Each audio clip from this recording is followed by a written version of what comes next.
ఓం నమో భగవతే రుద్రాయ. నర్మదా నదికి పుష్కరాలు.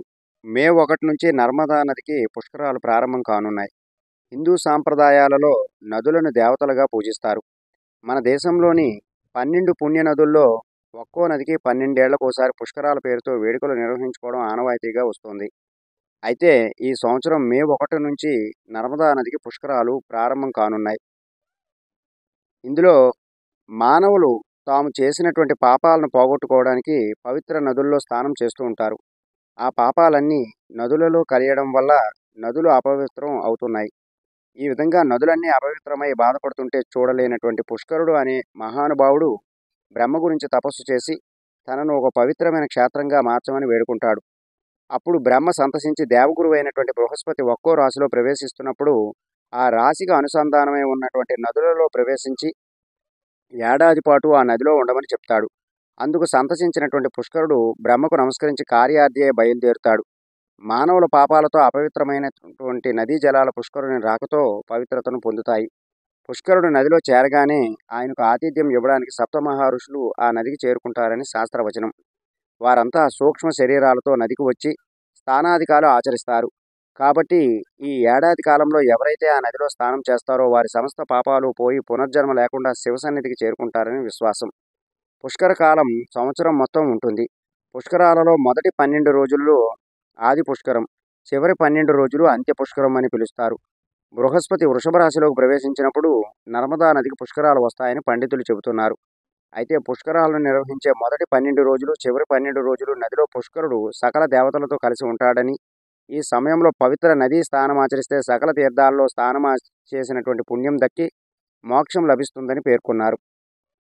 మరి నర్మదా నది పుష్కరాలు ఎక్కడ జరుగుతాయో ఇప్పుడు చూద్దాం. నర్మదా నది మధ్యప్రదేశ్లోని అమర్కంటక్లో ఆవిర్భవించి పశ్చిమ దిశగా ఛత్తీస్గఢ్, మహారాష్ట్ర, గుజరాత్లో వేలాది మైళ్ళు ప్రవేశించి పారిశ్రామిక నగరమైనటువంటి సూరత్ను హక్కును చేర్చుకుని అరేబియా సముద్రంలో కలుస్తుంది.